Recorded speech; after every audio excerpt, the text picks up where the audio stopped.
Le R, c'est le nombre de rongeurs qu'on a électrocutés. Le F, c'est les fausses détections. Donc s'il y a du vent, de la paille, des plumes, des feuilles ou quoi que ce soit, le vent va déclencher le piège. Le piège va se fermer. Et 3/4 d'heure plus tard, il va s'ouvrir et il va afficher qu'il y a eu une fausse détection.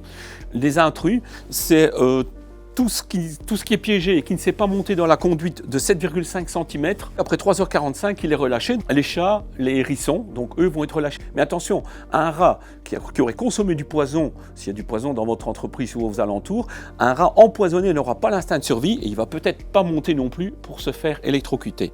Alors maintenant, je mets le piège en marche, vous allez voir, ça va très vite. Donc le R, le nombre de rongeurs, le F, les fausses détections, le I, les intrus.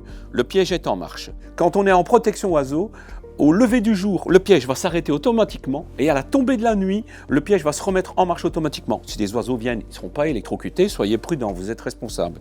Si des rats viennent, pas de problème, ils vont se familiariser, ils reviendront la nuit. Alors une chose importante aussi, c'est que le piège ne va jamais biper la nuit.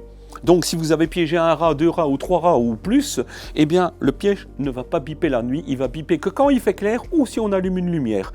Quand on est en protection oiseau, si par exemple on a un élevage, la volaille ou que sais-je avec des oiseaux et qu'en hiver on fait on allume la lumière pour que justement la volaille mange plus de nourriture pour les engraisser, eh bien quand la lumière est allumée, votre piège ne fonctionnera plus, il sera en protection oiseau. Donc s'il n'y a pas de risque pour les oiseaux, vous pouvez le mettre en fonction continue. Alors ce qui est important aussi, le matin, quand vous arrivez, votre piège va biper, comme j'ai dit, il ne bipe pas la nuit, il va biper que quand il fait clair. Mais votre piège va biper, il faut venir voir qu'est-ce qui se passe.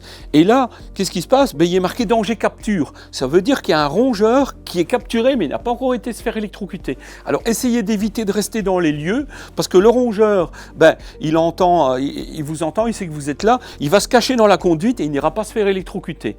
C'est déjà arrivé que des clients nous demandent pour supprimer le bip. Alors il faut savoir que le bip ne fonctionne pas la nuit. Il ne fonctionne uniquement quand le jour se lève ou si on allume une lumière. Si on veut couper le bip, on peut mettre un autocollant. À cet endroit-là, mettez plusieurs couches et là, le piège ne va plus biper du tout, même la journée. Mais attention, le mode protection oiseau ne fonctionnera plus. Même en mode protection oiseau, votre piège c'est comme s'il était dans l'obscurité, donc il continuera à piéger, soyez prudents.